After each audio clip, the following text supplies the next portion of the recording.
Mesdames, Messieurs, chers amis, merci d'être là aujourd'hui. Alors pour ceux qui nous ont fait l'amitié d'être au débat, eh bien vous avez vu qu'on a parlé des difficultés, des problèmes, des espoirs aussi du monde du logement d'aujourd'hui. Et je crois qu'il était plus que jamais nécessaire, dans ces moments un peu troublés, un peu difficiles, un peu complexes pour tout le monde, c'est ce que je disais en conclusion, de se dire qu'on va récompenser, on va mettre en avant les initiatives, les professionnels, toutes celles et ceux qui, comme vous, font ce beau monde du logement auquel je suis très attaché, auquel vous êtes très attaché, et que donc, sans la participation de l'ensemble de ces professionnels, eh bien, il n'y aurait pas de monde du logement. Et donc, même si la situation est difficile, eh bien, il faut se dire, faisons un peu la fête, disons bravo, disons merci à ceux qui agissent tout au long de l'année.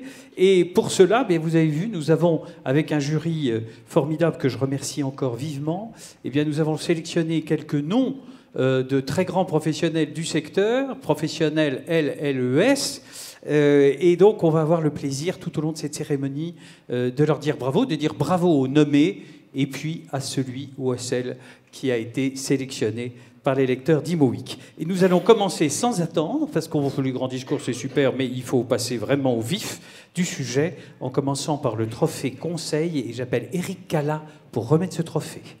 Merci cher Pascal. Eh bien, ouvrons donc cette cérémonie des trophées logements et territoires qui met en lumière l'engagement et l'expertise de ceux qui contribuent à nous façonner un avenir meilleur dans le domaine du logement, dans nos territoires. Donc commençons par la catégorie Conseil.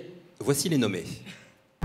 Pour ceux qui ne m'avaient pas reconnu, je suis Paul Kella, associé chez Catella Résidential et directeur du département investissement. En avril 2024, j'aurai le plaisir de prendre la présidence de Catella Résidential.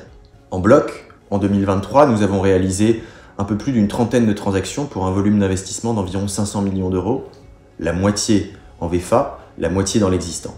Pour 2024, les perspectives s'annoncent excitantes, avec des synergies fortes entre nos départements, investissement, vente au détail et démembrement, pour proposer à nos mandants différentes alternatives de commercialisation ou canaux de distribution. Je suis Swatch Tani, associée d'Enoma Partners. L'année 2023 a été marquée par l'arrivée de Delphine Mutterer et de Sébastien Laura en tant qu'associés. Enoma Partners compte aujourd'hui 13 collaborateurs et nous couvrons les deux métiers, le logement et le tertiaire. En 2023, en logement, nous avons finalisé une quinzaine d'opérations en bloc et nous avons mis sur le marché environ 250 logements en vente au détail. En 2024, nous allons continuer le développement de la société en étoffant les équipes, tant dans Capital Market qu'en vente par lot. Et d'ailleurs, nous avons déjà 7 programmes prévus en lancement au premier semestre. Je suis Aurélie Rebaud de Zulberti, cofondatrice et dirigeante associée de Enco Conseil, cabinet spécialisé dans l'intégration des enjeux environnementaux, sociaux et de gouvernance pour l'ensemble des acteurs de l'immobilier et du bâtiment. 2023 a été une belle année pour notre activité et cela marque l'importance grandissante que revêtent les enjeux ESG, tant au niveau stratégique qu'opérationnel. Pour de nombreuses raisons, il est certain que 2024 verra encore une accélération de la prise en compte de ces enjeux, et cela au bénéfice de l'ensemble des parties prenantes pour créer de la valeur durable et partagée. Je suis Christophe Boll, un des 5 associés de Bridge Real Estate, société de conseil que nous avons créée il y a un peu plus de 3 ans et présente sur toutes les classes d'actifs. Bridge Real Estate, c'est avant tout un collectif, une équipe mobilisée qui aura transacté pour 216 millions d'euros d'actifs résidentiels en 2023 en 14 opérations, que cela soit en actifs résidentiels existants, en VFA et en GR. Merci donc à l'ensemble de nos clients pour la confiance qu'ils nous ont accordée au cours de cette année dans un contexte de marché compliqué. L'année 2024 s'annonce sans doute encore challengeante, mais notre esprit d'équipe nous permettra de conseiller au mieux nos clients, d'anticiper les changements des conditions de marché et de réagir au plus vite dans l'intérêt de nos mandants.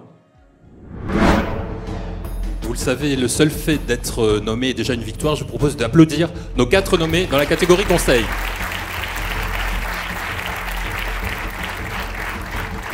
Petit message d'ailleurs à l'attention des futurs victorieux, des futurs lauréats d'un trophée. Nous enregistrons pour nos podcasts Trophée Logement et Territoire. On prendra 5 petites minutes, les vainqueurs à la fin de la cérémonie, si vous voulez bien vous prêter à ce petit jeu. Nous vous en remercions par avance. Alors, on arrête le suspense. Qui obtient le trophée logement et territoire dans la catégorie conseil?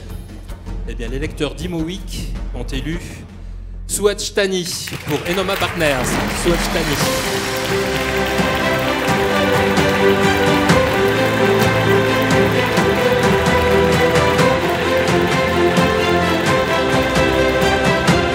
Bonjour.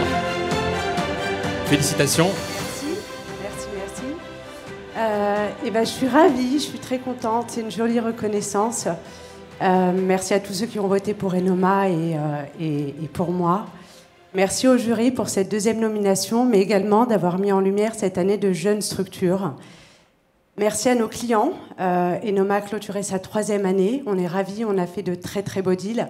On a été portés par vous, ça a été 3 années passionnantes. 1000 merci. Et je voudrais également remercier mes confrères qui m'ont soutenu. Sylvie D7 qui nous a mis en avant l'année dernière. Donc merci Sylvie. J'embrasse mes co-nominés, Paul, Christophe et Aurélie. Et merci à toute l'équipe d'Enoma. J'ai la chance d'être très très bien entourée avec une équipe géniale et des associés que j'adore, avec qui je m'entends très bien. Merci à tous. Merci à vous, félicitations Souad. Et je vous attends à l'issue de la cérémonie pour enregistrer un petit podcast avec vous et garder ce sourire qui vous va si bien. Merci beaucoup.